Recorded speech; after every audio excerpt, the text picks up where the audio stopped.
R's of the Gospel. Yung 5 R ng mabuting balita. Ano-ano itong 5 R na ito ng mabuting balita? Una is called redemption. Ikalawa, restoration. Ikatlo, reconciliation. Ikaapat, restitution. At ikalima ay repentance. Yung 5 yan ang mensahe ng gospel o ng mabuting balita. Hindi ko po maituturo ng isang bigay yung 5 na yan kasi matatapos tayo bukas pa ng mga hapon. Kung ma-share ko yung ngayon, kung i-share ko ngayon 5 na yan, walang uwian tayo rito. Hindi naman po pwede yun dahil iba sa inyo may pasok sa school, sa trabaho, at iba sa inyo ay siyempre maraming tungkulin sa inyong tahanan. Kaya isa lang muna ang atin pong tatalakayin. Next Sunday, sa kalooban ng Diyos, kung buhay pa yung katabi mo, ay matatalakay natin naman about restoration. Okay? Pero ngayon, ang ating papaksain is the gospel of redemption. Ang mabuting balita ng pagtubos o katubusan. Ngayon, maaaring matanong nyo, ano bang ibig sabihin ng redemption? Nakalagay dyan sa harapan. Para hindi na po kayo mag-isip pa at mag-google pa kayo o kaya magtanong kayo sa chat group. Kundi ang ibig sabihin ng redemption ay katubusan, pagbayad, pagbili at pagpapalaya mula sa pagkakaalipin o pagkakautang kapalit ng isang halaga. Ibig sabihin, kapalit ng isang halaga, mayroon pong halaga na itutumbas sa pagpapalaya sa isang tao mula sa pagkaalipin at mula sa kanyang pagkakautang. Yan po ang Tagalog ng redemption. Ngayon, paano ko po ito i-illustrate?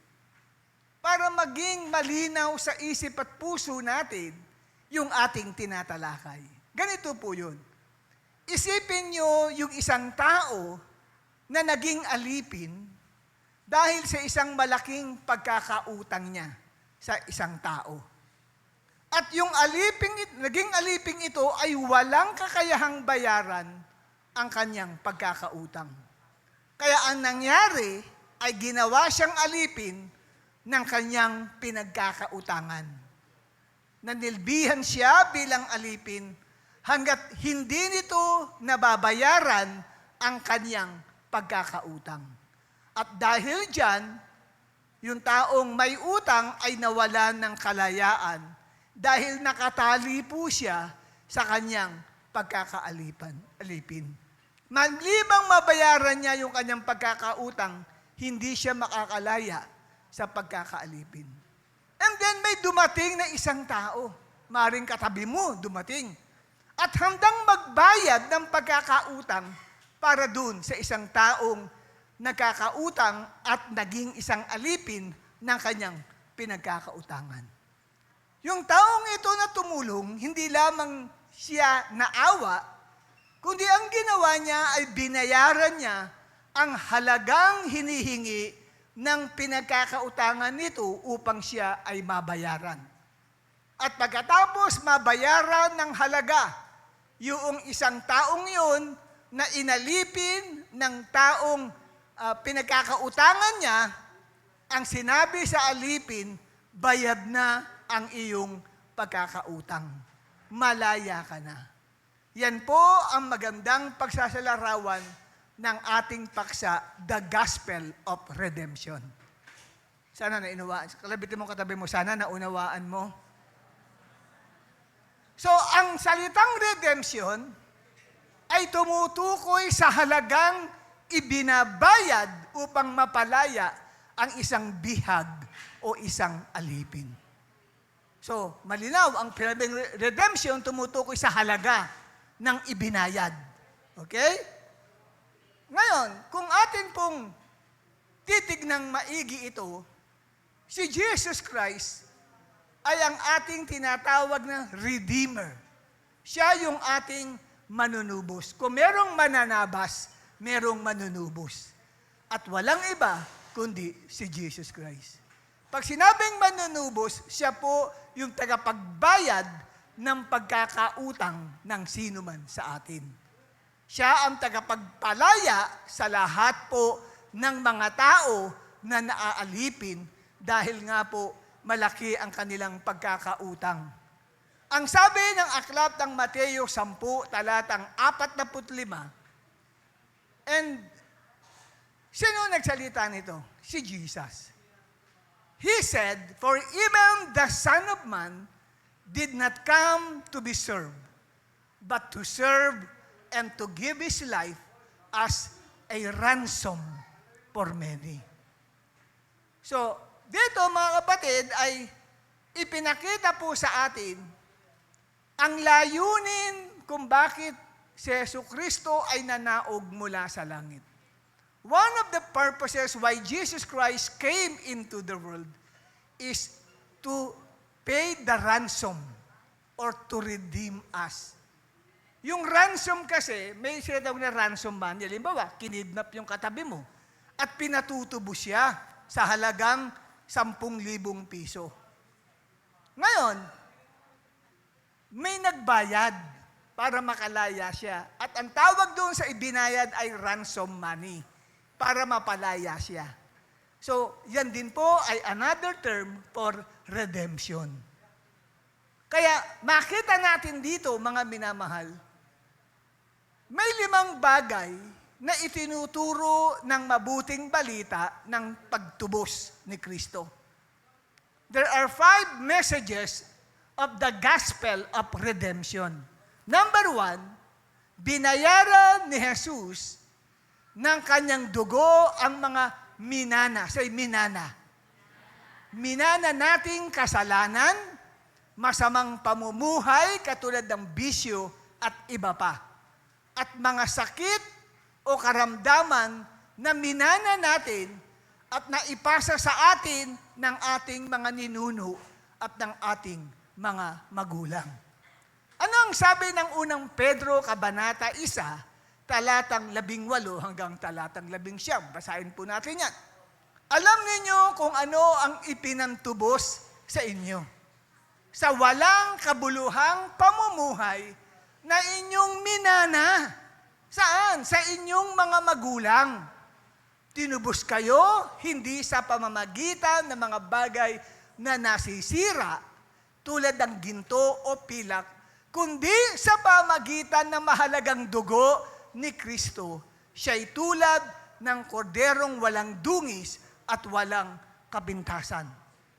So merong binabanggit dito sa unang Pedro, Kabanata 1, talatang 18. Ang sabi, alam ninyo kung ano ang ipinantubos sa inyo o ibinayad sa inyo. Saan? Mula sa walang kabuluhang pamumuhay na inyong minana sa inyong mga magulang.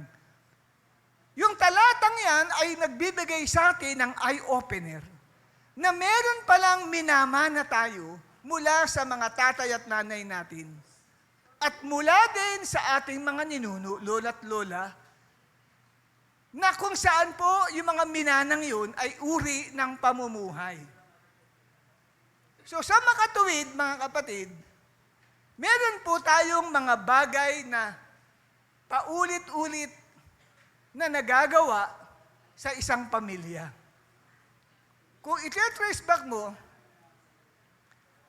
halimbawa, ikaw, kapatid, ay naitanan o nagtanan ka ng isang babae. Tapos ngayon, sinabi sa iyo ng nanay mo, anak, ba't ka nagtanan? Eh kasi po, mahal na mahal ko siya. Alam mo ba, tanan din kami dati ng tatay mo. At ganyan din ang lolo't lola mo. Tanan din. At yung tatay at nanay ng lolo't lola mo ay tanan din. So sa makatuwid, meron pong namamana na masamang karakter. Nanuha niyo po ako, kapatid. Kaya ang tawag po dyan ay mga sumpang espiritual na otomatikong ipinapasa mula sa ninuno o sa mga magulang sa mga anak hanggang sa ika-4 na henerasyon. At ang purpose, ang layunin pala kung bakit naipasa, dahil sa pagkasalanang pagsamba sa mga rebulto. Yan po yung mababasa nyo sa Ten Commandments. Sa aklat ng Exodo 20, talatang 5, ay isinasaad po ang ganito: You shall not bow down to them or worship them. For I, the Lord your God, am a jealous God, punishing the children for the sin of the parents to the 3rd and 4th generation of those who hate me. So dito po, nakita ho natin na may nasasalin sa mga anak at apo mula sa mga ninuno at magulang na tinatawag na generational sinful behavior pattern. Ito po yung paulit-ulit na ugali na, ano ba sabi, naku anak, may nagsabi na ba sa inyong magulang, naku anak, parehong-pareho kayo ng lolo mo. Parehong-pareho kayo ng lola mo, ganyan ang ugali ng lolo mo at lola mo. Hindi kayo nagkakaiba. May mga ganun sinasabi. At sinasabi pa sa inyo, anak, ba't ka tumutulad sa tatay mo? Nagiging katulad ka ng tatay mo, yan ang gawi ng tatay mo. Naintindihan niyo po ba ako? So, ang tawag dyan ay generational sinful behavioral pattern. Sa family po yan tumatawid. Halimbawa po, katulad ng drug dependence. I-trace nyo kung may kakilala kayong isang taong na-involved sa drug addiction. Maaaring lilitaw sa kanyang pagsisiyasat na mula sa magulang niya, pabalik doon sa kanyang ninuno, ay merong naging drug addict. Kasi nauulit ang isang pangyayari o mga pangyayari sa pamilya. Yung iba naman ay tinatawag natin violence. Merong laging pag-aaway, laging nakukulong. Di ba may ganun? Tapos merong ganyan, dinalaw ng isang kakilala ko, yung anak niyang nakulong. Sabi niya, anak, ba't mo nagawa yun? Hindi mo ba alam, ang lolo mo nakulong din sa ganyang ginawa? Tapos lumapit yung nanay, Nay, ginaya mo rin yung tatay ko. Kaya hindi nakapagtataka kung bakit nabanggit sa ating binasa na tinubos tayo ni Kristo mula sa walang kabuluhang pamumuhay na minana natin sa ating mga magulang. Yung pagkakaroon po ng mga silahis, pag sinabing silahis, ibig sabihin nagkakagusto sa lalaki siya, silahi siya. Nagkakagusto siya sa kapwa niya, lalaki, nagkakagusto rin siya sa babae naman. Meron naman, tawag ay bakla. Hindi siya nagkakagusto sa babae. Nagkakagusto siya sa kapwa niya, lalaki. Meron naman tomboy. Hindi siya nagkakagusto sa lalaki, nagkakagusto siya sa kapwa niya, babae. Alam niyo kapatid, kung ititrace niyo yan, naulit lang sa kanya yung ganoong uri ng buhay mula sa magulang niya, pabalik sa kanyang ninuno. Sa amin, may lumitaw akong kapatid na tomboy. Hindi naman dati tomboy yun eh. Yung kapatid ko na yun. Pero nagulat ako, bakit naging tomboy? Sabi daw na impluwensyahan nung nag-aaral sa Bimapa High School, kasi puro tomboy daw ang kasama niya doon sa galaro ng volleyball team sa Mapa High School nung araw na involved siya. Pero, nang tinrace ko, sabi ko, Nay, may lahi po bang tomboy sa pamilya natin? Ay anak, marami. Lumitaw doon sa kapatid ko. Buti na lang hindi lumitaw sa akin. Bakit? Dahil nung malaman ko yun, kinat ko. Sabi ko, hindi ako magkakaanak at magkakaapo ng tomboy at bakla. Kinat ko siya sa pangalan ni Jesus, I am redeemed by the blood of Jesus Christ.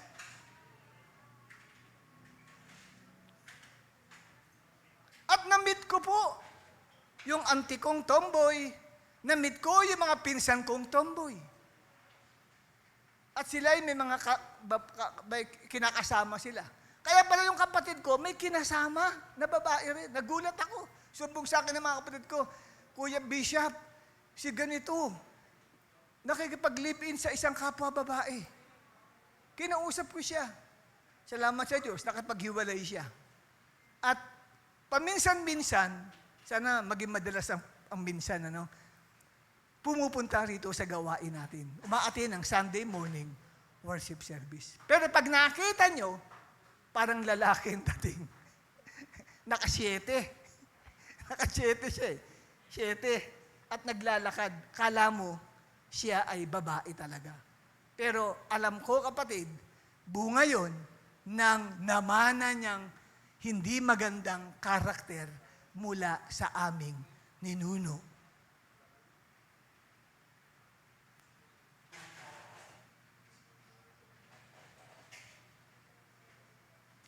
Ngayon, saan papasok ang magandang balita dito sa aking sinishare sa inyo? Mukhang pangit ang aking sinishare. Ang magandang balita ay ito.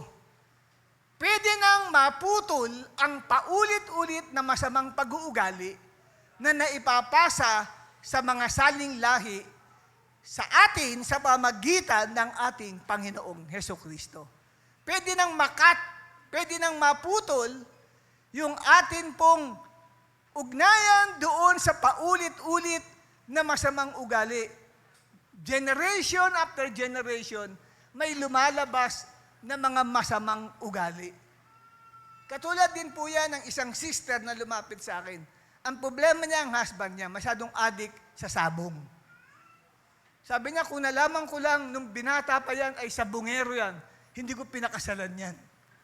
Kaya lang nalaman niya, nung kasal na siya, sa kanya nalaman, sabongero pala. Kahit anong pilit niya, talagang na-addict sa sabong. Hanggang sa dumalaw yung kanyang mga in-laws, nai-open niya yung problema niya. Sabi niya, Nay, Tay, alaki ng problema ko dito sa anak niyo na napangasawa ko. Grabe, nauubos yung kabuhayan po namin dahil sa sabong. Sabi nung nanay, ay nako, sinabi mo pa. Alam mo, ganyan din ang tatay ko, sabongero. Tapos sabi naman nung tatay, ay nako, ganyan din ang tatay ko, sabongero. Kaya lumabas doon sa anak nila ang pagiging sabongero. So, namana po yung ganong bagay. Ngayon, ang magandang balita, ang mga paulit-ulit na masamang bisyo, masamang ugali ay winasak na, sinira na ng ating Panginoong Hesukristo sa pamamagitan ng kanyang dugo. Basahin natin muli ang unang Pedro 1:18-19. Tumayo ang kiniklaim niya, putol na ang kanya pong kaugnayan sa kanyang mga ninuno. Kung ano man ang masamang ugali at bisyo ng kanyang ninuno, laya ka na.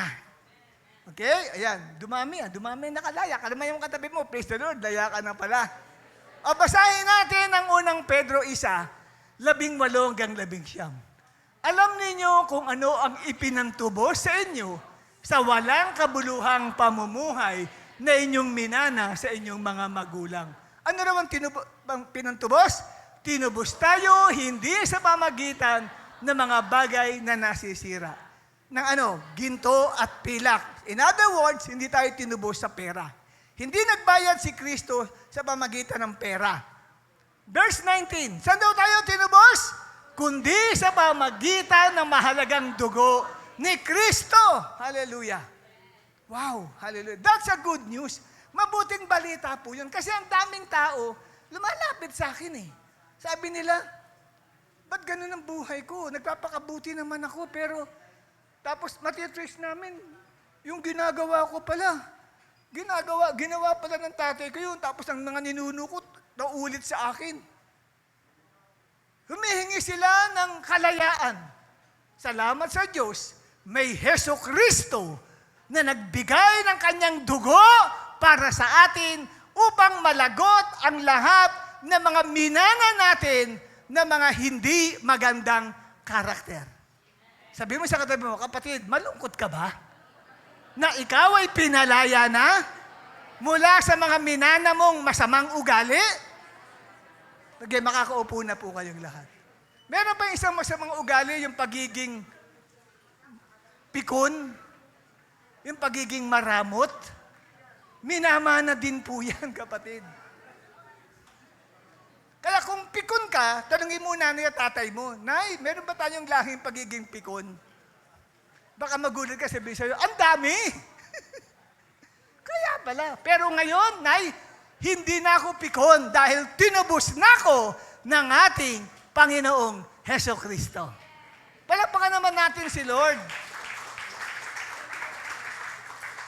At sinasabi po ng kasulatan, sa pabanong paraan na ang tao ay matutubos o ikaw ay mapuputol doon sa kaugnayan mo na mga pagmamana mo ng mga hindi magandang pamumuhay mula sa iyong mga magulang at sa iyong ninuno.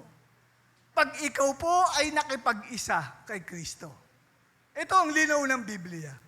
Pag nakipag-isa ka kay Jesus Christ, anong ibig sabihin nakipag-isa? Pag si Jesus Christ ay tinanggap mo bilang Panginoon at tagapagligtas ng iyong buhay, anong mangyayari? Mapuputol ang paulit-ulit na masamang pag-uugali na naipasa sa iyo mula sa iyong mga magulang at mga ninuno. Bakit mapuputol? Dahil ikaw ay magiging isang bagong nilalang.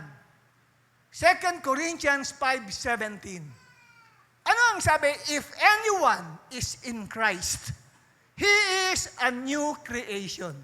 The old things have gone, and the new thing has come. Ang mga lumang bagay ay wala na. Sabi ito, nagsilipas na ang mga dating bagay. Ano yung dating bagay?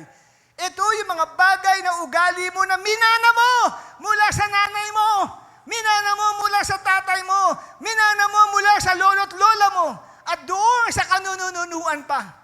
Ikaw ngayon, kapatid, ay isa ng bagong nilalang, kaya bago na yung pong pattern ng behavior na nasa iyo. At nakaugnay ang pattern na yon kay Jesus Christ. Kaya ang nakikita sa iyo ngayon, isang napakaganda ng karakter. Amen po ba? Dahil nga ikaw ay tinatawag na born again. Para sa mga baguhan dito, wag po kayong magiging allergic sa salitang born again. Dahil ang born again ay hindi po isang sekta o hindi isang relihiyon. Ang born again po ay namutawi sa labi ni Jesus. At siya po mismo ang nangaral ng patungkol sa salitang born again. Ano ang sabi ni Christ sa John chapter 3 verse 3?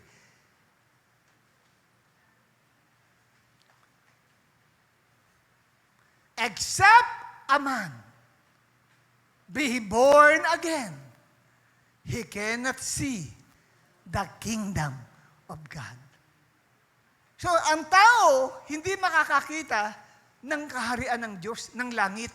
Ibig sabihin, hindi ka makakapasok doon sa langit kung hindi mo mararanasan ang pagiging born again. So, hindi siya isang sekta. Isa siyang karanasan na nararanasan ng isang taong kumilala, sumampalataya, nanalig kay Jesus Christ at tinanggap itong bilang Panginoon at tagapagligtas ng kanyang buhay. At pag sinabing na born again, naisilang siyang muli. Dahil nung una kang isinilang, marami kang minana mula sa iyong mga ninununuan. Dahil isinilang kang muli, hindi ka na ngayon magmamana ng mga pangit na karakter mula sa mga ninuno mo. Nang maisilang kang muli sa Espiritu, ang minana mo ngayon ay ang karakter ng ating Panginoong Heso Kristo. Kaya tinatawag na born again, ibig sabihin na bago ang kanyang buhay. Na dati, ang katabi mo ay suplada at suplado, ngayon palangiti na, palabati na sa kanyang kapwa. Dati, ang katabi mo, hindi makangiti yan. Lagi niya pa nakakain ng bulok na kalamansi. Pero ngayon, nakakangiti yan. Hindi po simple yun. Nakamit na po ako ng mga taong seryoso ang buhay. Hindi mo talaga mapapangiti kasi marami silang mga experiences, traumatic experiences na pinagdaanan sa buhay nila. Pero nang sila po, nakita ko lumapit sa harapan, tinanggap si Jesus bilang Panginoon at tagapagligtas sa kanilang buhay, na bago yung countenance nila, yung kanilang pagbumuka ay nag-change. Na dati madilim, lumiwanag. Dati hindi sila makangiti. Ngayon, sabi sa akin, alam mo, nangangawit yung aming pisngi, yung aming baba sa kakangiti. Ewan ko ba kung bakit masayang-masaya ako nang makilala ko si Jesus sa aking buhay. Ang sabi ko sa kanya, pag uwi mo, tanungin mo nanay tatay mo kung may lahi kayong simangot. Kaya nung dumalo siya nung Sunday service, nilapitan niya agad ako. Sabi sa akin, Pastor, Pastor! Kasi pastor pa ako during that time, di pa ako bishop eh. Pastor, Pastor! O bakit?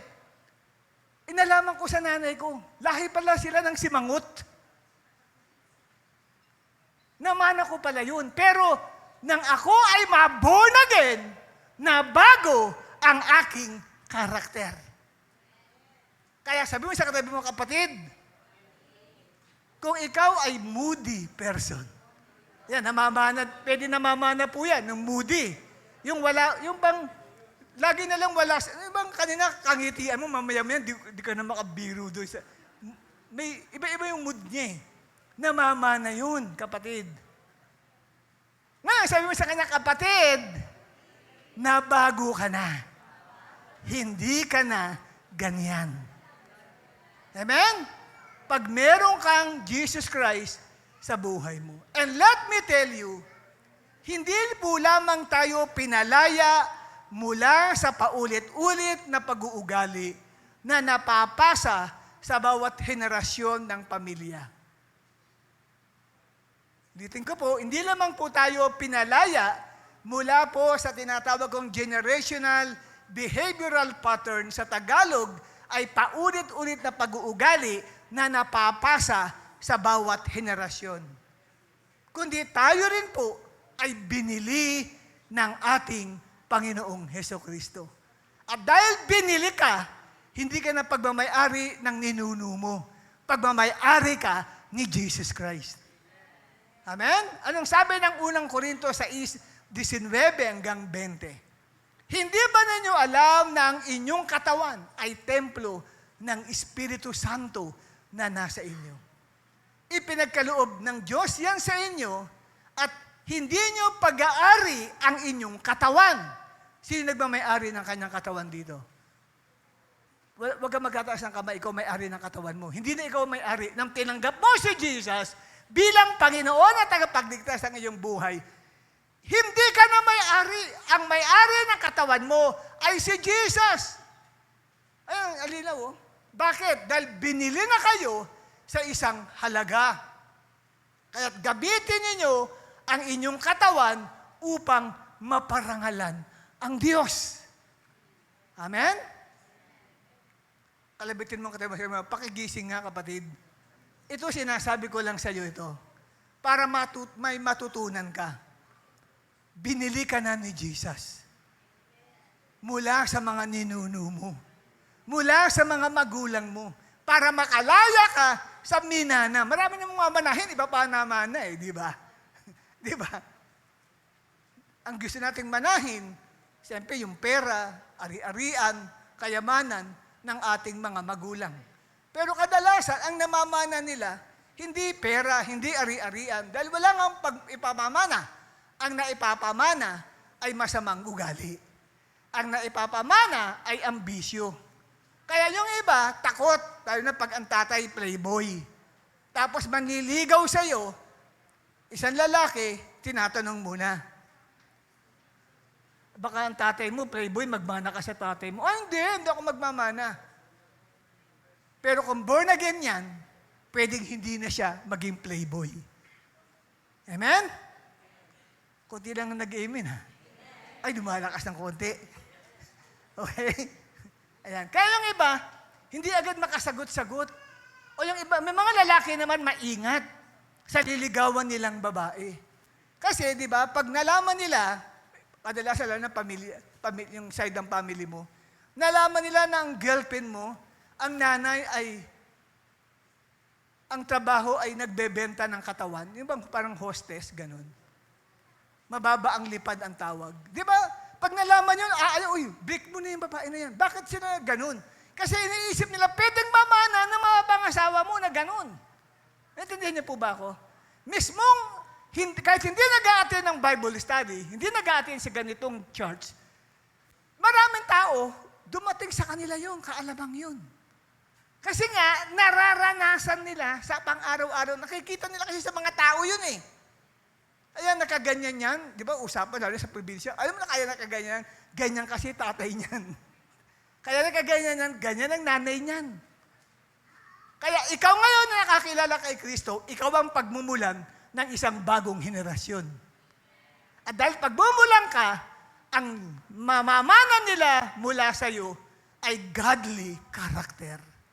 Hindi na po mga masamang mga karakter. Okay? Yan po ang gospel of redemption. Nagkakaroon po ng pagkalaya ang isang tao mula po sa mga minanang bisyo, minanang kasalanan, minanang hindi magandang karakter. At ang ikalawa po na mensahe ng Gospel of Redemption, binayaran ni Jesus ng kanyang dugo ang kapatawaran sa lahat nating mga pagkakasala na nagawa. Yan po yung mensahe ng redemption. Ano ang sabi ng aklat ng Efeso 1, talatang 7?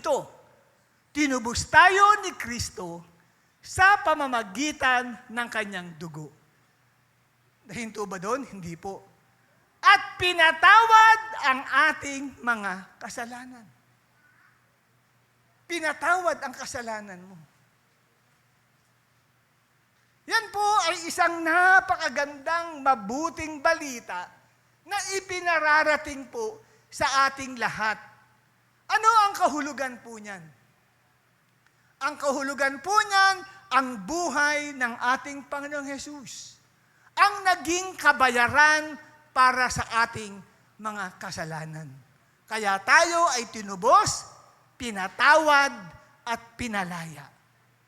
Bakit sinasabi kong buhay ni Jesus? Ang sabi ito, dugo ni Jesus ang siyang nagpatawad sa atin. Nang lumabas lahat ang mga dugo sa buong katawan ng Panginoong Hesus, ito'y nakabayubay sa cross. Alam natin, pinutungan siya ng koronang tinik. Siyempre, pumulandit yung dugo dyan. Agos yan sa ulo. Tapos pinako pa siya sa kanang kamay at kaliwang kamay, agos ang dugo. Pinako pa siya sa dalawang paang pinagpatong, parang ginawang barbecue, agos din ang dugo. At iba pa yung mga hampas, palo na ginawa sa kanyang katawan. Harap at likod ay namamaga ang sugat at dumadaloy ang maraming dugo. At itong kahuli-hulihang ginawa sa kanya, sinibat siya sa tagiliran.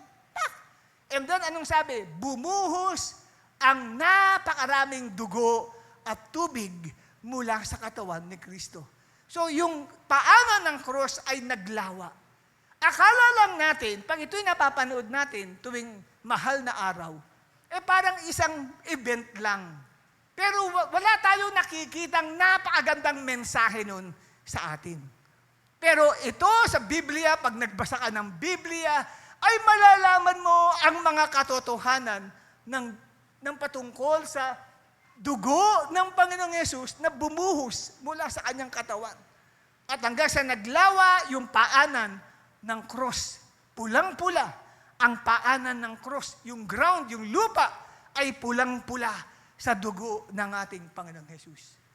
At dito, kapatid, ang mensahe niyan ay kapatawaran sa kasalanan mo, kasalanan ng katabi mo, kasalanan ng taong nasa likod mo at nasa harap mo, at kasalanan ko. So, ang tao ngayon, ay pwede nang makalaya at mapatawad sa kasalanang nagawa niya sa Diyos. Pwede ka nang mapatawad. Kahit po mabigat po yung nagawa kong kasalanan, Pastor. Opo, pwede na. Bakit? Kasi ang good news dito ay madali nang makahingi ng tawad sa Diyos. Madali nang humingi ng tawad sa Diyos. Ang mahirap sa lahat, yung humingi ng tawad sa kapwa natin. May mga kapwa natin, humingi ka ng tawad pero hindi ka papatawarin hanggang ngayon. Feeling nila, inargabyado mo siya, chinismis mo siya, sinaktan mo ang kanyang damdamin. Kaya hanggang ngayon, hindi kita kayang patawarin. Hindi tayo pwedeng mag-reconcile. Parang ganun, ano? Pero buti na lang ang Diyos ay hindi katulad natin. Buti na lang ang Panginoong Hesus ay hindi katulad ng katabi mo. Kung nagkataon hanggang ngayon, nasa kasalanan pa rin tayo. Dahil hindi tayo patatawarin ng kapwa natin. Buti hindi ganun si Jesus. Amen?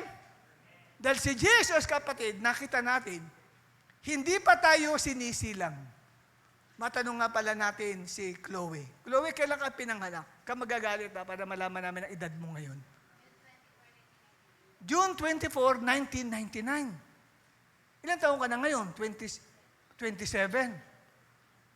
Sino ang pinakamatanda rito na nandito ngayon? Si sister. Yung nasa likod ni Brother Jewel. Tanungin mo nga, Jewel, kung ilan taon na si nanay? 70 na. So, si Ma'am Juby, ilan taon na po kayo? Ang bata-bata pala nito. Si Sister Rosana, ilan taon na po kayo? 68. Yung katabi mo, si Norma Bicomong, ilan po kayo? 75. 70 yun. Ito, matanda pala itong si Sister Norma. Pero alam niyo po, yung kapatawaran ng Diyos sa atin ay ginawa na niya 2,000 years ago. Ito, ulitin ko po sa inyo. Yung forgiveness para sa lahat ng tao ay ginawa ni Kristo 2,000 years ago. Sino may edad dito 2,000 years ago? Nabuhay 2001. Wala po, di ba? Pero tandaan nyo kapatid, 2,000 years ago, kailan ba na-discover ni Ferdinand Magellan ang Pilipinas? Noong 1521. Di ba? So, 1521 to 2026, ilang taon yon? Ilang daang years yon, kapatid? Nasa mga 500 to 600 years. Kulang pa din kasi 2,000 years ago, nang si Kristo ay mabayubay sa cross at doon, kapatid, ay ibinigay niya ang kapatawaran sa kasalanan sa lahat ng uri ng kasalanang nagawa ng isang tao. Ito man ay mabigat na pagkakasala, kaya kang patawarin ng Diyos. Kung gayon, yung forgiveness ni God, kukunin mo na lang. Hindi na kinakailangan, kapatid, tuwing mahal na araw ay magpapapako ka sa krus para mapatawad ka. Noong araw, nung ako hindi pa nakakilala sa Panginoon, dahil nga ako po ay isang adik sa karera ng kabayo nung araw, mananaya at kobrador.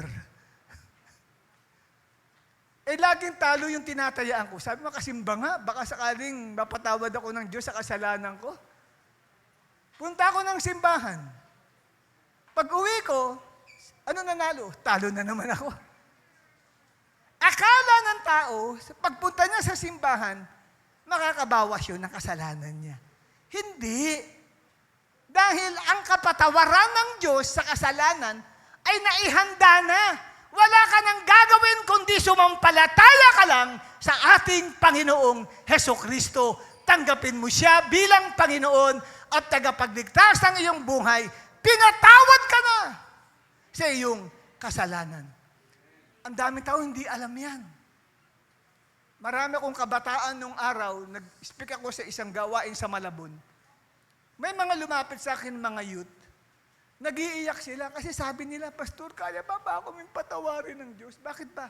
Kasi sabi na, nung dalaga pa ako, nagalaw ako ng isang kapitbahay naming babae.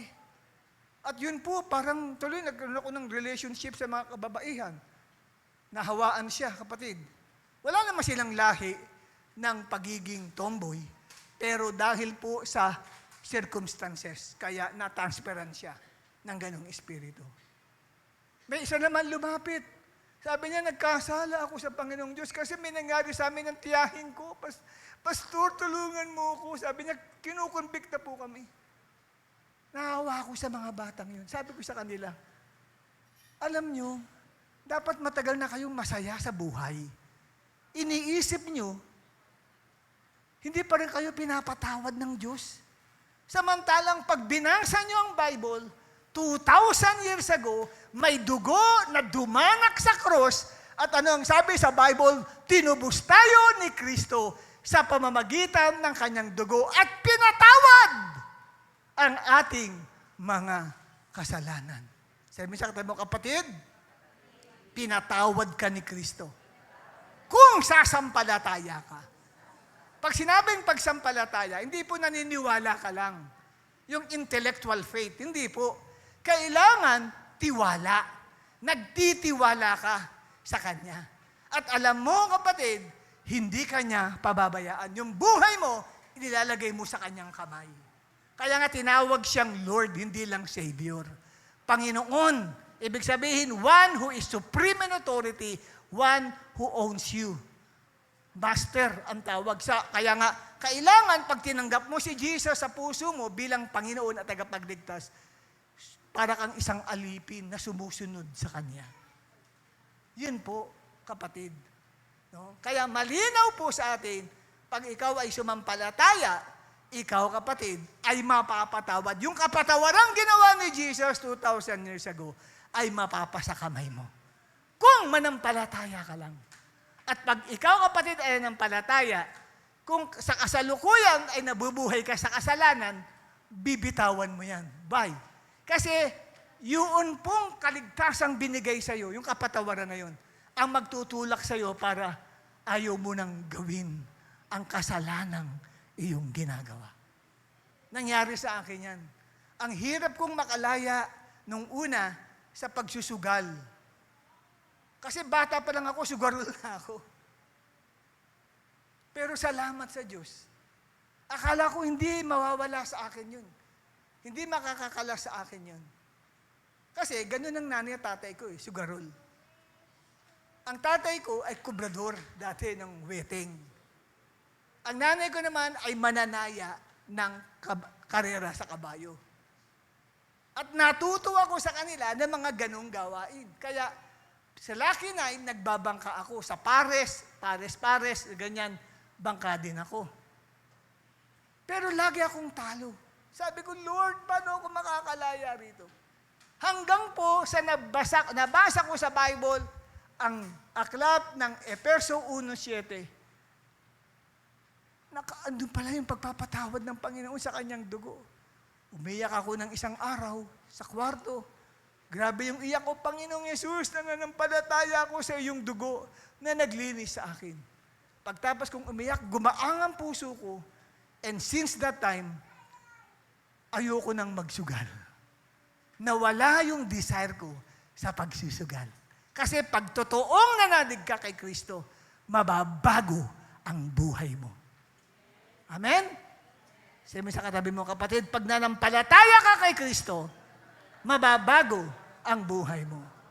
At ang ikatlong mensahe ng Gospel of Redemption, nagbayad si Jesus ng kanyang buhay upang makalaya tayo sa mga sumpa ng 10 utos.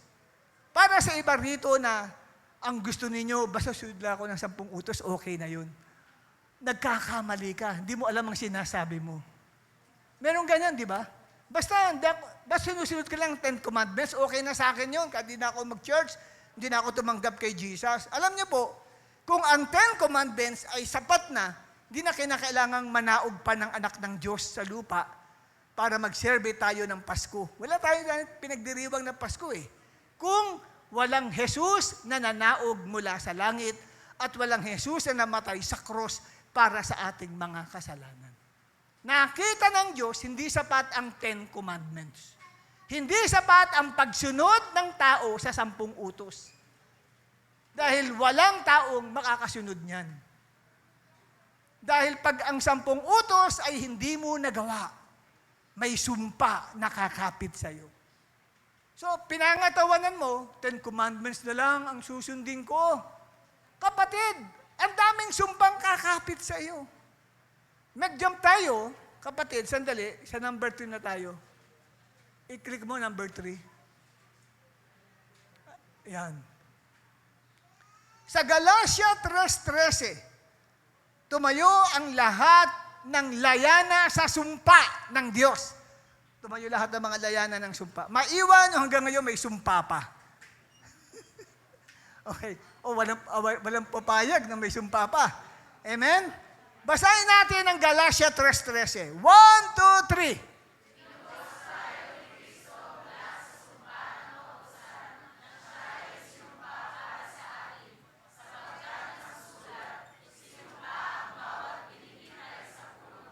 Yes, makakaupo na po kayo. May binabanggit diyan na sumpa ng kautusan. Ano yung sumpa ng kautusang binabanggit po dito, mga minamahal? Ibig sabihin, pag hindi ka nakasunod sa 10 Commandments, may kakapit na sumpa sa buhay mo. Ano ba ibig sabihin ng sumpa? Mabigat po ang sumpa. Ang sumpa ay hindi ka proteksyonan ng Diyos, hindi ka tutulungan ng Diyos, at hindi ka bibigyan ng Diyos ng lahat mong pangangailangan. Kaya ang buhay ng tao laging nagkamalas-malas. Para bagang ang malas ko ngayon. Kasi bakit? Parang may sumpang nakakapit sa kanya, hindi siya makaalis-alis. Kaya kahit gusto niyang mag-improve ang buhay niya, hindi siya makaalis-alis doon sa sumpang yun. Kasi nga, merong sumpa na binabanggit ang kautusan, kapatid. At isa dito, sa sinasabing sumpa, ay ang pagluhod at pagtawag sa mga rebulto o sa mga idols. Exodo 20, talatang 3. Pakita natin. Ito, isa sa mga 10 utos. Yan po, sa totoo lang, babasahin po natin is the 10 Commandments. Yung mga hindi alam dito ang 10 Commandments, ito, review ito sa inyo. Kasi iba sa inyo, hindi alam ang 10 Commandments kung ano ng mga 10 Commandments. Di po ba? Kalabitin mo, katabi mo, sabi mo, alam mo ba ang 10 Commandments kung ano-ano yon? Di ba? Hindi po. Pero sinasabi ng mga tao, yun lang ang susundin ko. Kunyari lang yun, pero totoo, di naman siya susunod doon. Ito po ang 10 Commandments. Unang utos ng Diyos, huwag kang sasamba sa ibang Diyos, maliban sa akin. So, ibig sabihin, isa lang dapat ang Diyos na tagapagligtas sa buhay mo. Hindi pwedeng dalawa ang tagapagligtas sa iyo. Isa lang. Sino? Ang ating Panginoong Hesukristo. Wala kang ibang magiging Diyos na sasambahin. Siya lang. At ikalawa, na utos, huwag kang gagawa ng imahen o image o rebulto ng anumang nilalang na nasa langit, nasa lupa, nasa tubig, upang sambahin. Huwag ka raw lilika ng anumang rebulto na nasa anyo, na mga bagay na nasa kalawakan. Ano ba makikita sa kalawakan? Araw. Kaya meron po mga iba na sumasamba sa araw. Iba sinasamba yung buwan. Like the Muslims. Ang kanilang Diyos ay si Allah. Yun po, kapatid, ay moon god. Buwan po yun eh. Kaya nga ang kanilang simbolo, kapatid, ay yung nakaganon na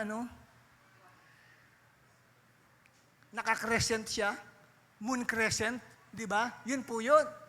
So, sabi ng Bible, huwag mo sasambahin ang mga bagay na nasa kalawakan. Ikalawa, huwag mo sasambahin ang anumang bagay na nakikita mo sa ibabaw ng lupa. Ano naman nakikita sa ibabaw ng lupa? Maraming tao sumasamba sa puno. Ano pa nakita? Mga hayop. Tingnan ang mga Indiano. May Indiano po ba rito, kapatid? Makapagsasalita sa atin, 3 milyon, mahigit 300 milyon ang Diyos nila. Bakit? Kahit daga, sinasamba nila. Dahil tingin nila, yun ay Diyos. Kahit ipis, sinasamba nila. At dito nakita natin, ano pa makita natin sa ibabaw ng lupa? Yung katabi mo yan, di ba nakikita yan? Tao. So sabihin, huwag kang gagawa ng imahen na kahawig ng isang tao. Pinagbabawal ng Diyos, sambahin natin ang anumang imahen na nasaan yung tao. At baging ang mga nasa ilalim ng tubig. Ano yun? Isda? Andiyan kapatid yung maraming kamay. Ano ba tawag doon? Parang pusit siya. Hindi naman pusit eh. Octopus, mga pating, mga malalaking mga balyena. Pwede pong gumawa ng ganyang uri ng ribulto na dapat sambahin. Anong bilin ng Diyos? Verse 5, huwag mo silang yuyukuran. Paano yung pagyuko? Huwag mong yuyukuran ang mga ribultong yan, ni sasambahin. Bakit? Sapagkat akong si Yahweh na iyong Diyos ay mapanibughuing Diyos. Seloso pala ang Diyos natin. Ang kasalanan ng mga magulang ay sinisingil ko sa kanilang mga anak. Kung ang magulang ay mapagsamba sa ribulto, yung pagkakasalang nagawa ng magulang, sisingilin ng Diyos sa mga anak niya. Yung anak niya ang magsasaper sa kasalanan ng kanyang nanay at tatay dahil sumasamba sa mga ribulto. At anong sabi rito kapatid? Continue natin, verse 6. Ito magandang mensahe. Ngunit ipadarama ko ang aking pag-ibig sa libo-libong saning lahi na mga umiibig sa akin at tumutupad sa aking mga kautusan. Ikatlong utos ng Diyos sa Ten Commandments, huwag mong gagamitin sa walang kabuluhan ang pangalan ni Yahweh na iyong Diyos. So huwag kang basta-basta babanggit sa anumang pangalan ng Diyos natin na para bagang niloloko mo lang. Katulad niya, may mga awitin, hallelujah. Yung mga awitin, hallelujah sinasabi. Hindi na lang sabihin ng hallelujah, praise the Lord yun eh. Ano yung mga kahulugan ng hallelujah is praise the Lord? Kasi yung Yah sa dulo is God. Yah. Sa English, Jah. Pero ang Hebrew niya ay Yah. Okay? Galing sa salitang Yahweh. So, praise the Lord yan, purihin ng Diyos. Pero niloloko nila ang pangalan ng Diyos. Lalo na si Brad Pitt. Kilala niyo ba si Brad Pitt? Yung mahilig po na mag-comedy. Ginagamit niya yung mga pangalan ng Panginoon sa walang kabuluhan. Tawa naman ng tawa yung mga tao. Kasalanan yan. Sabi dito sa Ten Commandments. At sumunod naman, anong sabi dito? Tiyak na paparusahan ko ang sino mang gumamit ng pangalan ko ng walang kabuluhan. Dumaan ka sa harapan ng bahay ng kapitbahay mo, narinig mo, hallelujah, hallelujah pa yan. Mga ganun ba? Gumagamit sila sa pangalan ng Panginoon walang kabuluhan. Ang sabi ng Bible, paparusahan niya yung mga taong iyon. Kaya huwag kang magtaka kung bakit isang araw dumaan ka doon, ba't ang daming ilaw? Ang daming ilaw. Ay sabihin na pag maraming ilaw doon sa bahay, may patay. Tanong, sino po namatay? Yung taong nilalapastangan ang pangalan ng Diyos.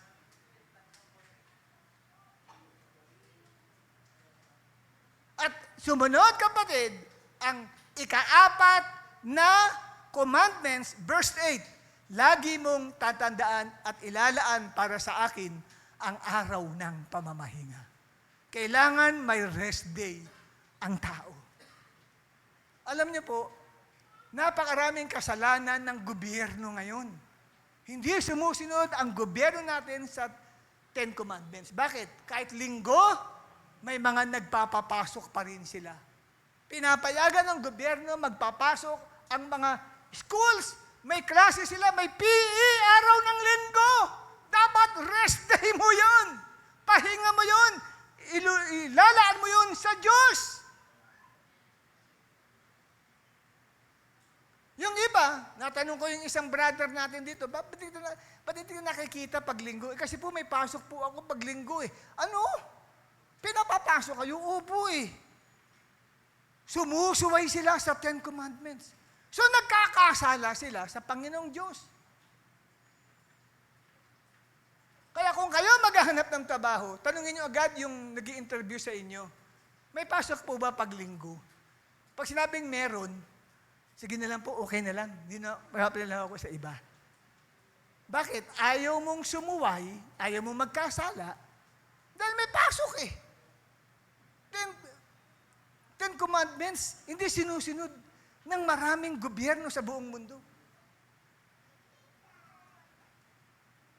Amen?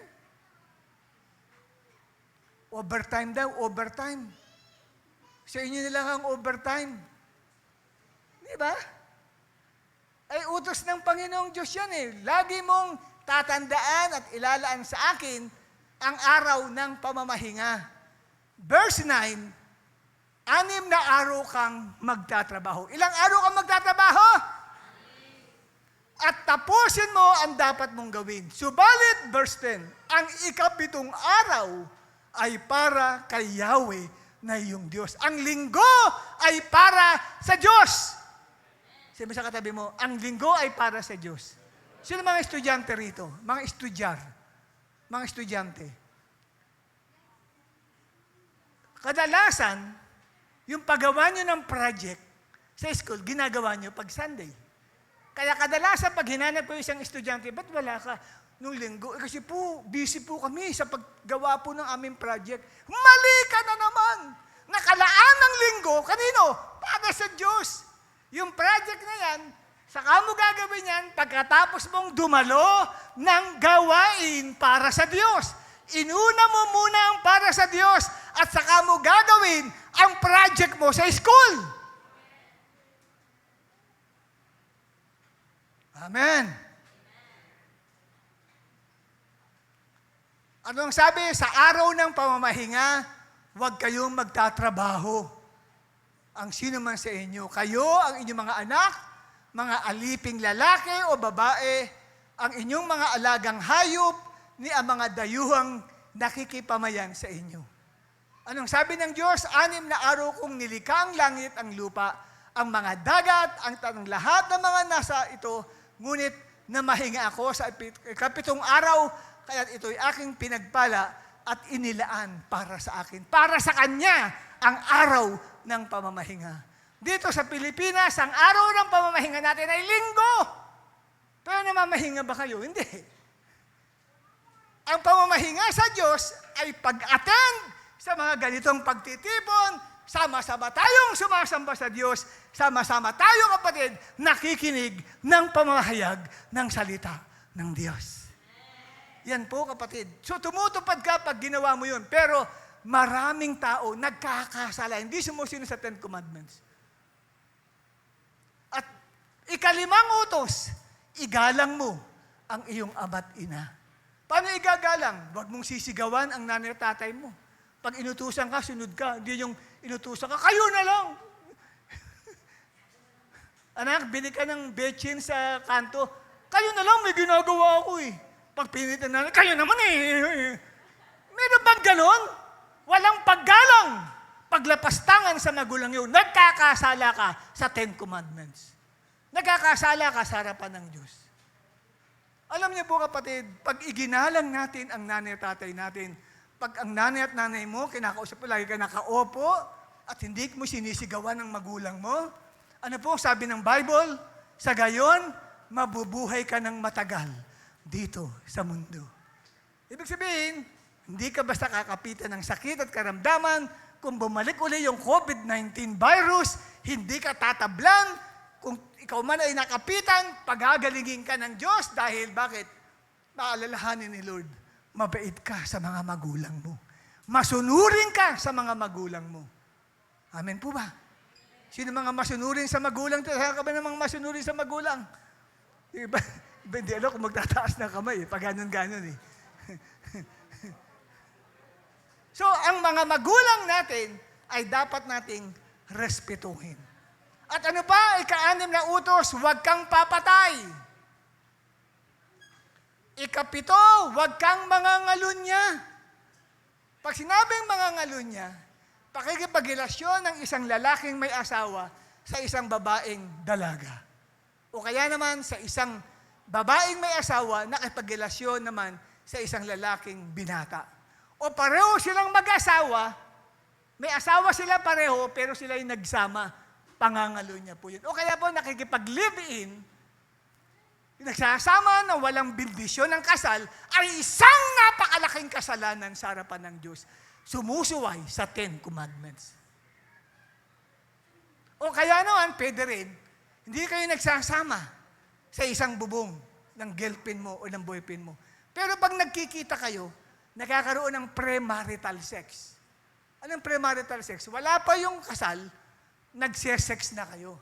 Yan po kapatid, ay isang napakalaking kasalanan sa harapan ng Diyos. Kasi sumusuway sa 10 Commandments. At ano pa, huwag kang magnanakaw. Ikawalo, huwag kang sasaksi. Ikasyam, huwag kang sasaksi ng walang katotohanan laban sa iyong kapwa. Huwag mong pagbibintangan ng isang tao na hindi mo alam kung totoo o hindi. Nagkakasala ka. At kauli-huli yan, verse 17, huwag mong iimbutin ang bahay, asawa, mga alipin, mga baka, asno, o anumang pag-aari ng iyong kapwa. Huwag mong iimbutin. Huwag mong pagnanasaan ang asawa ng may asawa. Huwag mong pagnanasaan yung lupa ng kapatid mo. May ganyan, di ba? Hinati na sa mga magkakapatid yung lupa mula sa namatay na magulang, and then ngayon, hindi alam ng kapatid, ibinenta pala yung lupa niya ng isang kapatid niya. May nangyayaring ganyan. Yan po, pag-iimbut yan. Napakalaking kasalanan yan. Pagsuway kasi yan sa 10 Commandments. Ngayon, ano ang mga sumpa na pwedeng kumapit pag sumuway ang tao sa 10 Commandments? Ito po yung mga sumpa. Deuteronomio 28, 15 hanggang 24. Lahat ng lalaki ay tumayo para basahin ang Deuteronomy 28, verse 15 hanggang 20. Hanggang 20 lang kayo. 21 to 24, mga babae naman ang magbabasa. Ready? 1, 2, 3. Subalit,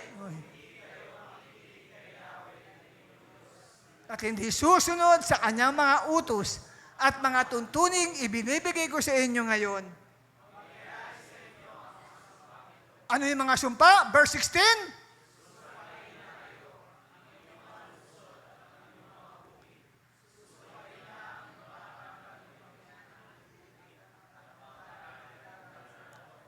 Verse 18? Sige, ukutin nyo. Susumpain niya kayo.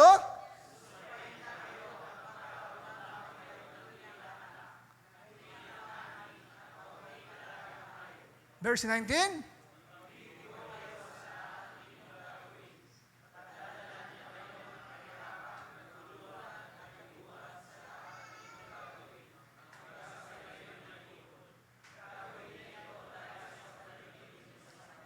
Yan po example ng sumpa pag hindi nasunod yung 10 Commandments. Ang tanong, lahat ba ng 10 Commandments ay nasusunod ng tao? Hindi po. So kumakapit sa kanila ito mga sumpang ito. Makaupo na mga kalalakihan. Lahat naman ng kababaihan ay tumayo. Basahin natin ang from verse 21 hanggang verse 24. 1, 2, 3.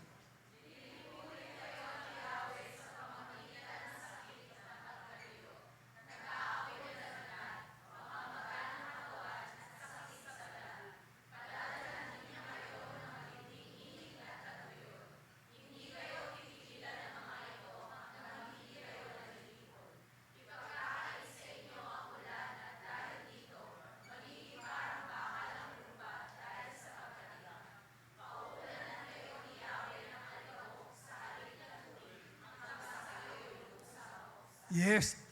Hindi lang dyan natapos. Kaya lang, kailangan ikat ko dyan. Dahil ang haba po niya, hanggang verse 63 pa ata yan. No? Ang dami doon, mga sumpa na pwedeng kumapit sa buhay ng tao. Pag hindi nakasunod sa 10 Commandments. Ngayon, grabe pala yan. Hindi dapat pala sundin ang 10 Commandments. Sabi ko sa'yo, hindi mo kayang sundin yan. Pero ito na yung good news, kaya nga gospel of redemption. Ano ang good news ngayon? May bad news na kinikwento ko sa inyo, kasi pag hindi ka nakasunod sa 10 Commandments, may sumpa kakapit sa iyo. At isa daw dyan, marami mga sumpang binanggit, isa doon ay mamamaga ang katawan. Ibig sabihin, mamanasin ka. Yun po ibig sabihin nun. Mamanasin ka. Kaya mga minamanas, mag-isip kang maigi, baka hindi mo nasusunod yung 10 Commandments. Okay? Nagkakasala ka sa Diyos. Pero ito ang good news. Ano ang good news? Pero, basahin natin yung naka-highlight. Pero binura ni Jesus Christ ang sumpa para sa atin nang siya ay mapako sa krus at mamatay. Siya nagdala ng ating sumpa. Kaya wala ka ng sumpa.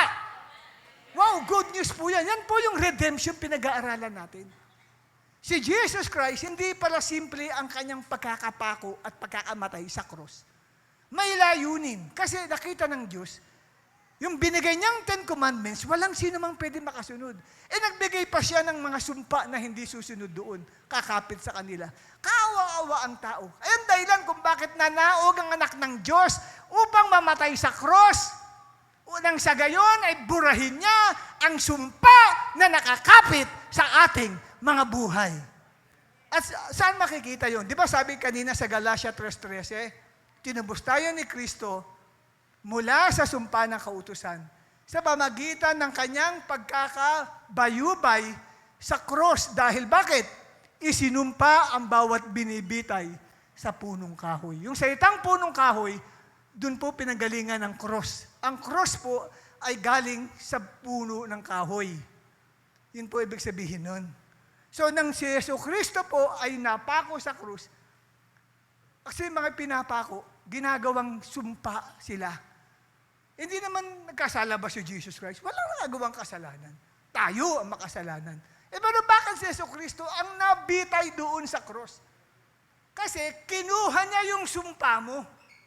Sabi sa katabi mo, kapatid, may good news ako sa iyo. Kinuha ni Jesus ang mga nakakapit na sumpa sa buhay mo dahil hindi ka nakakasunod sa 10 utos.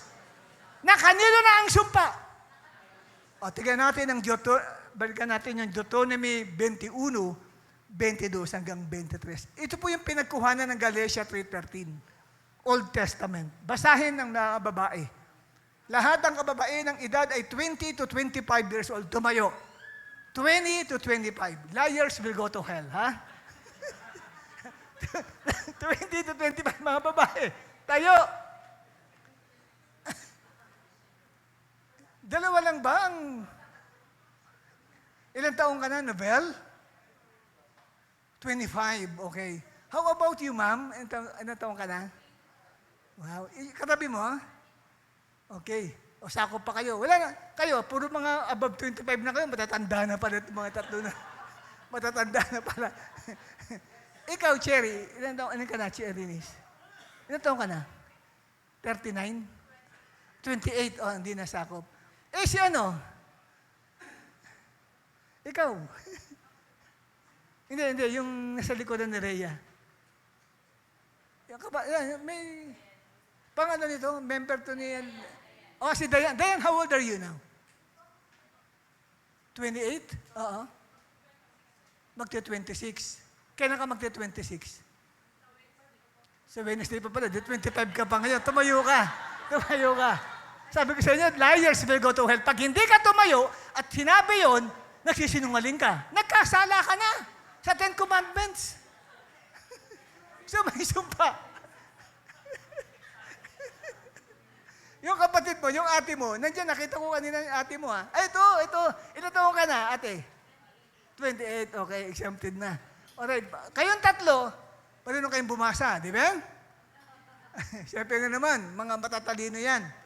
Eto, basahin natin ng Deuteronomy 21. Bigyan ng mikropono sila. Brad, pakabigyan mo ng mikropono yung si Dayan. Baka meron pa kayong isa pang mikropono, pwedeng ibigay. Bigay mo kay Dayan yung isa para duet na lang yung dalawa. Eto, solo. Yan, bigay mo kay Dayan. Yan. Okay? O, check nyo muna. Mic test kanyo. O, walang sounds. Walang sounds yung isa.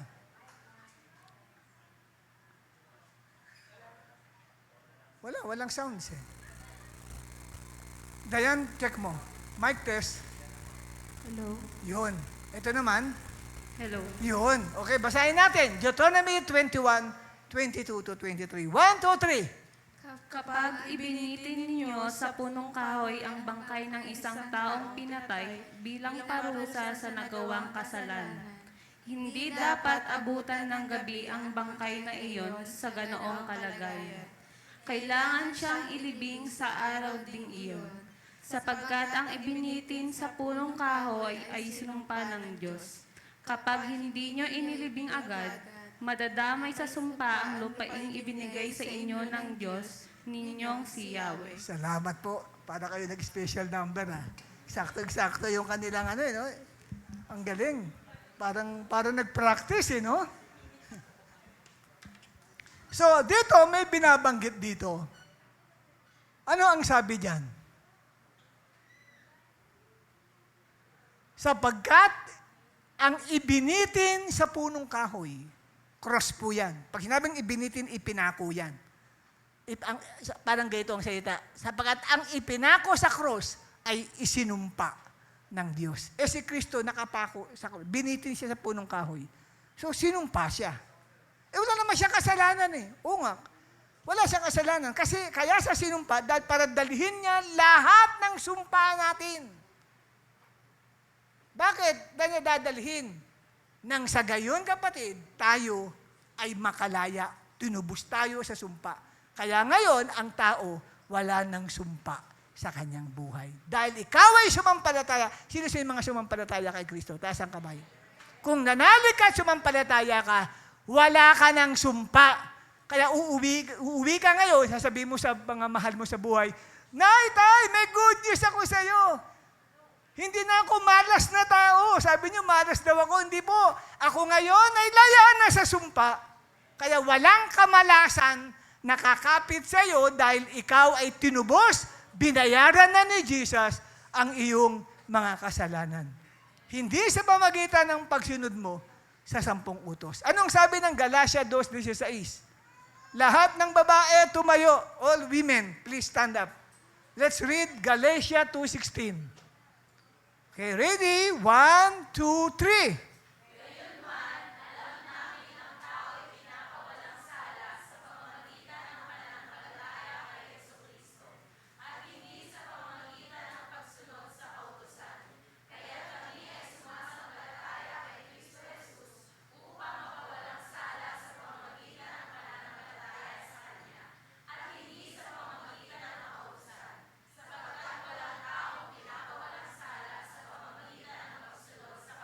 Yan, pipilitin mo pa rin ba na mabubuhay ka sa 10 Commandments? 10 Commandments na lang ako. Anong dinaw sabi dito? Alam natin, ang tao ay pinapatawad. Pag sinabi pinawalang sala, pinapatawad sa pamamagitan ng pananampalataya kay Kristo at hindi sa pamamagitan ng pagsunod sa 10 Commandments. Amen po ba? Faith mo kay Lord. Pag may faith ka kay Lord, alam niyo po, magiging spiritual na Christian ka. Hindi mo na malayan, nasusunod mo yung 10 Commandments because of your relationship with Christ. Kaya lang, hindi na ang focus mo 10 Commandments, na kay Jesus ang focus mo. Anuhan niyo po ako? Kaya ang tanging nakakasunod lamang ng 10 Commandments, yung mga taong nakapokus ang kanilang pananampalataya kay Jesus. Anong sabi sa last portion? Sapagkat walang taong pinapawalang sala o pinapatawad sa pamagitan ng pagsunod sa kautusan. Ang kautusan ay 10 Commandments. Walang pinapatawad daw dun. Kahit nasunod mo, 10 nasunod ko, isa lang ang hindi. Ituturing kang hindi sumunod sa lahat. Kasi ang hinihingi ng kautusan dapat perfect 10 na masunod mo lahat yun. Pag may isa ka man lang hindi nasunod doon, tinuturing kang sinumpang tao. O, di wala. Kaya nakita niyo po, ang Diyos po maawain talaga. Nakita ng Diyos kaawa-awa itong mga taong ito. Sinisikap nilang sundin ang 10 Commandments. Hindi naman sila mapapatawad nun. Aba, kapag papatawad lang sa kanila, dapat may mag-donate ng dugo para sa kasalanan ng mundo at ginawa yan ng ating Panginoong Jesucristo. At ika-4, kapatid, ano ang Gospel of Redemption? Pakibasa ng lahat ng lalaki. Lalaki, tumayo tayong lahat, mga boys. 1, 2, 3. Number 4.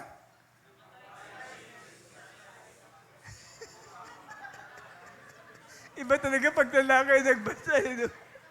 Iba, ulitin natin. Ready? 1, 2, 3. Namatay si Jesus Christ sa krus upang ang pagpapala ng Diyos kay Abraham ay sumaatin. Paupo na kayo. Pinag-usapan natin kanina, tinanggal yung sumpa mula sa atin. Kung tinanggal yan, dapat may ibibigay si Lord. Hindi niya tayo iniwang empty o walang laman. Tinanggal yung sumpa sa'yo, so walang laman. At anong ginawa? Dahil kay Jesus Christ, yung blessing na ipinangako niya kay Abraham, yun naman ang ibinigay sa'yo. Yung sumpa, pinalitan niya ng pagpapala ni Abraham sa buhay mo. Anong sabi ng Galatia 3:14? Lahat ng mga singles, tumayo ang mga singles. Pag sinabing single, walang asawa. O kaya ay widow. O widower. Ayan. Uy, kalabitin mo, wala ka palang asawa. Ang dami palang single dito. Ready? 1, 2, 3. Ginawa ito ni Kristo upang ang mga pagpapalang ipinangako ng Diyos kay Abraham ay makamtan din ng mga hintil sa pamagitan. Upo na po kayo. Ano yung sabihin ng makamtan? Makamit, matanggap. Di ba? Matanggap. So, kung papalitan natin yung makamtan, ano yung ginawa rin ni Kristo? Siya ay mamatay sa cross. Tinubos niya tayo mula sa sumpa.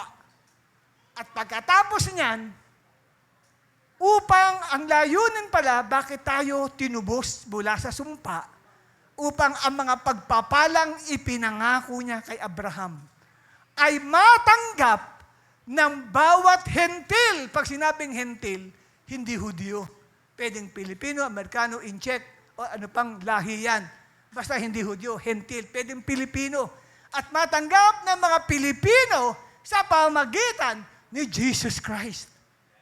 Kaya ngayon, kapatid, ano ang nandyan sa buhay mo? Sumpa o pagpapala ni Abraham? Sige. Sino man dito na sa inyo ang pagpapala ni Abraham, sabihin mo sa 5 tao. Tumayo ka. Sabihin mo sa 5 tao, nasa akin ang pagpapala ni Abraham. Sige, bahayag mo yan sa 5 tao.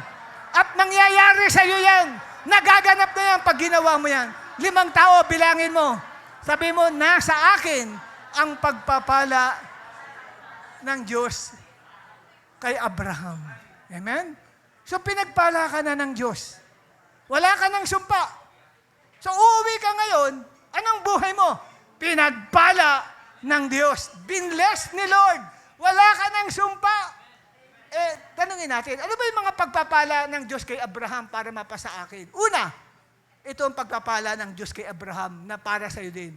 Pagiging matuwid sa pamagitan ng faith kay Christ. Kasi si Abraham, ang sabi sa Genesis 15 verse 6, sumampalataya kay Yahweh at dahil dito siya'y itinuring ni Yahweh bilang isang matuwid.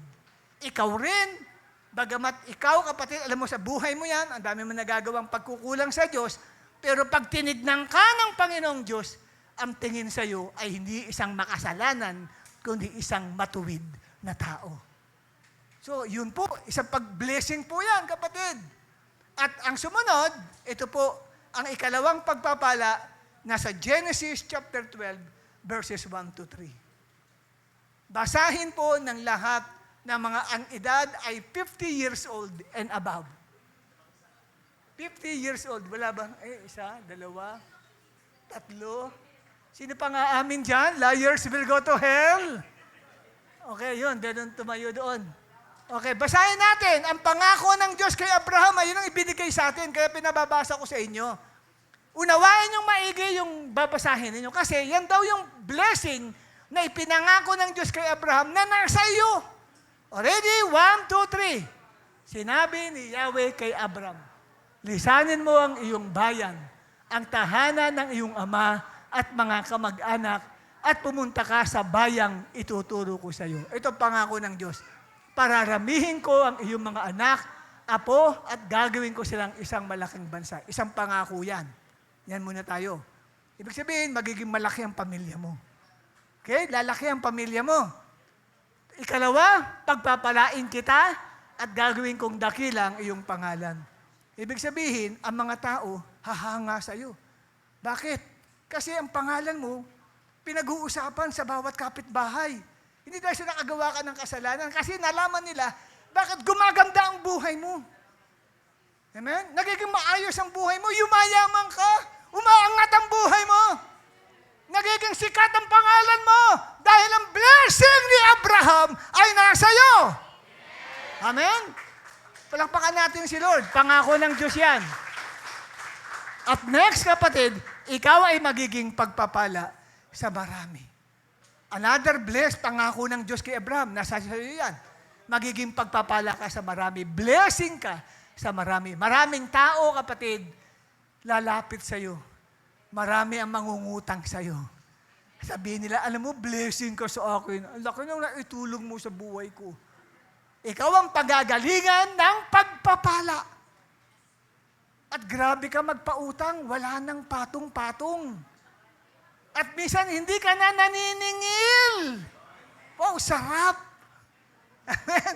Kasi binibless ka ni Lord. Another thing na pagpapala, ang sa iyo'y magpapala ay aking pagpapalain at sa iyo'y sumusumpa ay aking susumpain. Matindi po yan. Proteksyon ng Diyos yan sa iyo.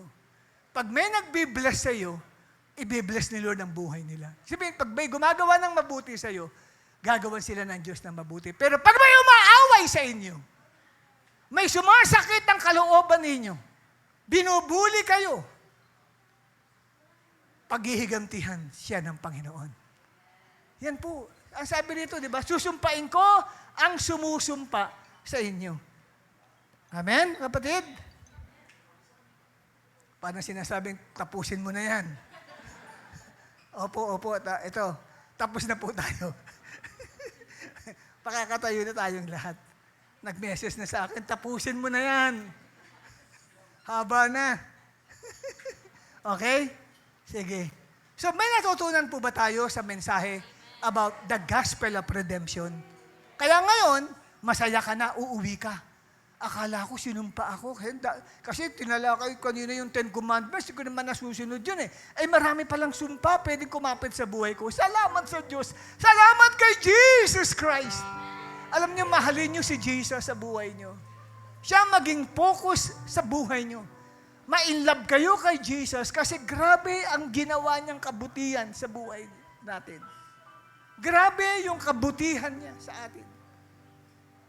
Pinalaya tayo sa sumpa. Sa halip, ang ipinalit ay pagpapala ng pinangako niya kay Abraham.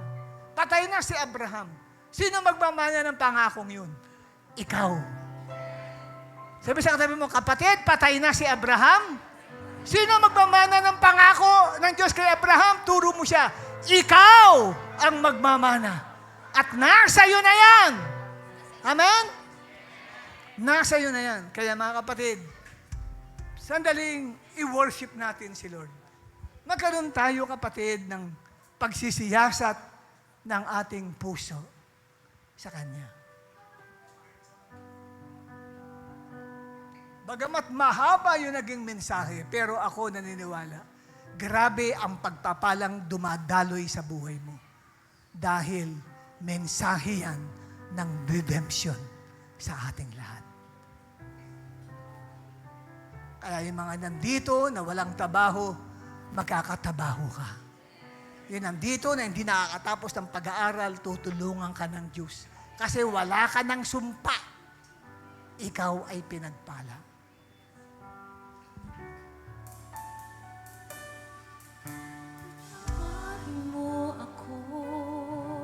Sa lahat ng pagkukulang ko, iaalay sa'yo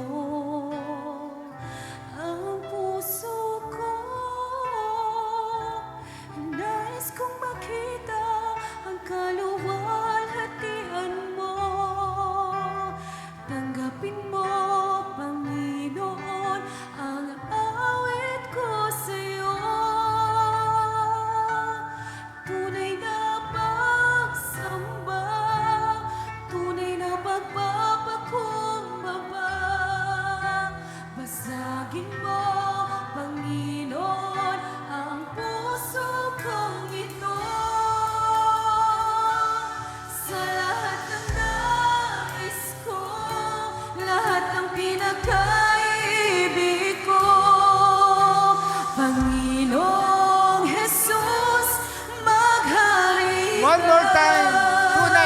pagsamba. Tunay na pagsamba, tunay na pagpapakumbaba. Basagin mo, Panginoon, ang puso kong ito. Sa lahat ng nais ko, lahat ng pinakaibig ko, Panginoong Jesus, maghari One more ka. time. Tunay na pagsamba. Tunay na Taas natin ang ating mga kamay sa Panginoon. tunay na Pasalamatan natin si Jesus na ginawa niya sa ating buhay. Basagin mo, Panginoon, ang puso kong ito. Sa lahat ng nais ko, lahat ng pinakaibig ko, Panginoong Jesus, maghari ka.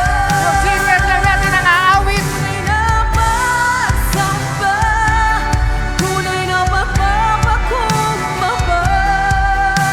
Basagin mo, Panginoon, ang puso kong ito. Sa lahat ng nais ko, lahat ng pinakaibig ko, Panginoong Jesus, maghari ka. Tunay na pagsamba, tunay na pagpapakumbaba. Basagin mo, Panginoon, ang puso kong ito. Sa lahat ng nais ko, lahat ng pinakaibig ko, Panginoong Jesus, maghari Panginoong Jesus, maghari ka. Panginoong Jesus, maghari ka. Panginoong Jesus. Panginoong Jesus, maghari ka. Yung mga narinig po natin, lahat ng yan ay conditional. Unless you believe, you put your faith in Jesus Christ, you focus on Jesus and accept Him as your Lord and personal Savior, makapangyayari ang lahat ng yan sa buhay mo. Kung meron tayo ditong first, second, third, fourth, fifth timer, na hindi mo pa talaga lubos na tinanggap at kinilala si Jesus, hindi mo pa siya inanyayahan sa puso mo para pumasok, tutulungan ka namin. Pwede po may mga first time, kung may first timer tayo dito, second timer, third timer, lumapit ka sa harapang ito. Katulad po ni Catherine, ni Rabete at si Princess Castillo, si Wesley Boots at si Maria Santa Abeliana, si Sister Santa, at second timer natin si Carlo Guillo Cabrera. Humarap muna kayo sa akin dito. About face yan. Nice meeting po, ma'am. Nice meeting. Thank you for coming, Wesley. Brad, thank you for coming. Alam ko, narinig ninyo yung mensahe patungkol sa redemption o pagtubos ni Kristo sa kasalanan. Hindi tayo maliligtas ng relihiyon. Ang tangi makapagliligtas sa inyo ay yung personal na relasyon nyo kay Jesus Christ. Kailangan pumasok siya sa puso nyo ngayon. At pag totoong pumasok yan, uuwi ka ngayon, ang saya-saya ng puso mo, ligaligaya mo, parang may nabunutan ka ng tinik. Kasi naranasan ko yan 46 years ago Para kung inalisan ng tinik sa puso, ang gaang-gaang ng pakiramdam ko. At pumukos ako kay Jesus Christ. At nabago ng Diyos ang buhay ko. Gusto niyong tanggapin si Jesus? Sige, pumikit kayo. At yung mga intercessors natin, pwedeng lumagay po sa likuran nitong 5 bago natin sila pasunurin para maipanalangin sila. Nandiyan po ba yung mga intercessors natin sa church? Sige po, patungan nyo sila ng kamay. Wala na po bang intercessor dito? Wala ba makakatuwang ko dito? Sige, patungan mo sila ng kamay. Sumunod kayo sa prayer na ito.